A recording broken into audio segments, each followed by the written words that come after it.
Bonjour les amis, nous sommes déjà à la fin du mois, dimanche le 30, et aujourd'hui je vais vous présenter deux ouvrages fort utiles.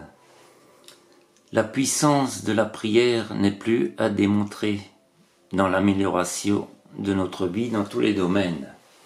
Alors le premier ouvrage que je vous propose, dont l'auteur est Jean Didier. Comment développer votre spiritualité par la prière, les clés magiques des 150 psaumes de David. Dans ce recueil de prières inspirants, vous découvrirez comment vivre pleinement votre spiritualité au quotidien, grâce aux clés magiques contenues dans cette version moderne et actualisée des 150 psaumes de David. Ces cantiques servait à la prière, mais aussi aux louanges et à la méditation. Alors ouvrez ce livre au hasard, ou choisissez le psaume en relation avec votre problématique du moment pour accompagner vos vœux. Et pour activer vos demandes ou renforcer l'action de votre prière, découvrez le rituel associé créé par Jean Didier, afin de bénéficier des pouvoirs ancestraux des pierres, des cristaux, des encens, des herbes aromatiques ou des huiles essentielles. Au fil des pages, vous puiserez dans la magie des psaumes une sagesse authentique et intemporelle. Alors nous savons tous que la prière est extrêmement bénéfique et que les chiffres et les lettres ont toutes une vibration particulière. Alors il y a dans les psaumes des messages cryptés qui nous aident à améliorer chaque problème de notre vie. Alors l'auteur propose donc un index suivant notre problématique, mais nous donne également en bonus un petit rituel. Alors nous allons voir. Par exemple, à tout hasard, j'ai ouvert cette page. Nous voyons la clé magique des psaumes. Alors là, il s'agit d'un psaume qui va améliorer pour les problèmes de catastrophes naturelles et l'orgueil. Voici des psaumes contre les risques d'incendie, les inondations, les épidémies, les éruptions volcaniques, les tempêtes et même la grêle. Si vous êtes concerné par au moins l'une de ces catastrophes que vous voulez contrer, alors vous devez utiliser ces prières. Dans un tout autre domaine, avec l'un de ces psaumes, vous pouvez lutter contre les ignorants et les orgueilleux qui cherchent à vous rabaisser. Alors pour amplifier l'action de votre prière, vous pouvez, quand vous allez les réciter, diffuser autour de vous de l'huile essentielle de mandarine. Alors avec chacun des psaumes proposés, l'auteur nous donne un petit rituel, que ce soit à base d'huile essentielle, d'encens ou des cristaux particuliers.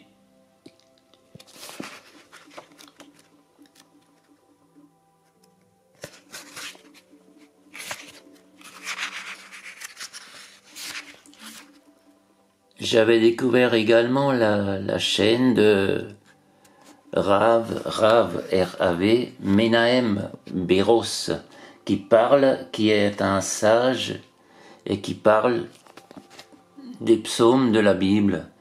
Et notamment certains psaumes ont une vibration très forte et particulière. Et là, il s'agit du psaume, je vais vous donner son numéro. Il s'agit du psaume 145 que j'ai expérimenté pendant un mois et je peux vous dire qu'il y a eu des changements dans ma vie et que dans certains domaines, le voile s'est levé et des vérités me sont apparues que je n'avais pas remarquées auparavant. Et le deuxième ouvrage, l'auteur n'est plus à présenter puisqu'il s'agit de Greg Braden, les secrets de l'art perdu de la prière. Des forces magnifiques et sauvages existent en nous. Par ces mots, saint François d'Assise a décrit le mystère et le pouvoir qui vivent en chaque homme et en chaque femme, et que les anciennes traditions pensaient être la force la plus puissante de l'univers. Le pouvoir de la prière. Pendant plus de 20 ans, Greg Braden a cherché des preuves d'une forme de prière oubliée depuis 17 siècles, égarée à la naissance de l'Église chrétienne. Dans les années 90, il a trouvé les sources de cette forme de prière dont on se sert encore dans les monastères éloignés du Tibet central ou lors des rites sacrés dans les plateaux élevés du sud-ouest américain. Dans cet ouvrage, l'auteur décrit cette ancienne forme de prière qui n'a ni mots ni expression extérieure.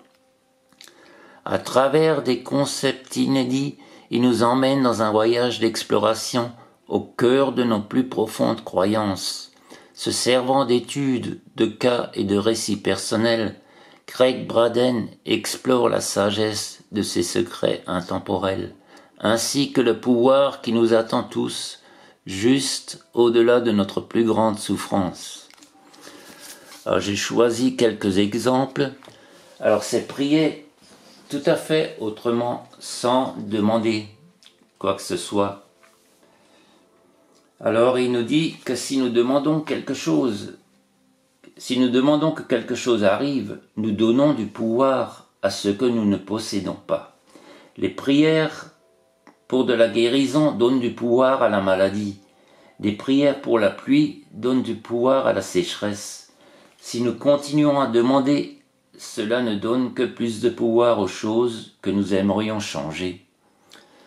Donc, il part sur un tout autre principe, une toute autre méthode ancestrale.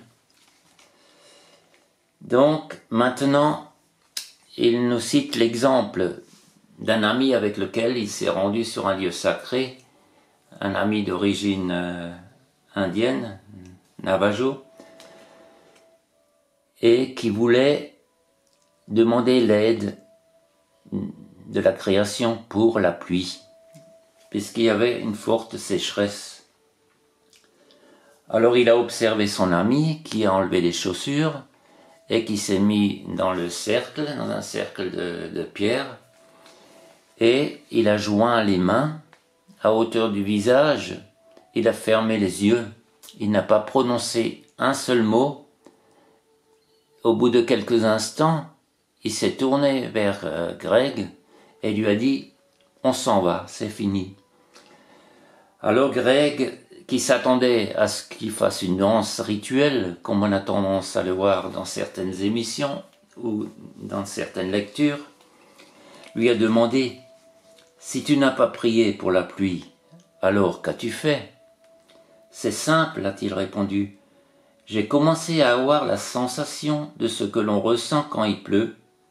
J'ai éprouvé la sensation de la pluie avec mon corps et le sentiment que je ressens quand je me tiens debout, pieds nus dans la boue, sur la place de notre village, et j'ai ressenti l'impression qui vient en marchant à travers les champs de maïs, haut jusqu'à la poitrine, parce qu'il a tellement plu.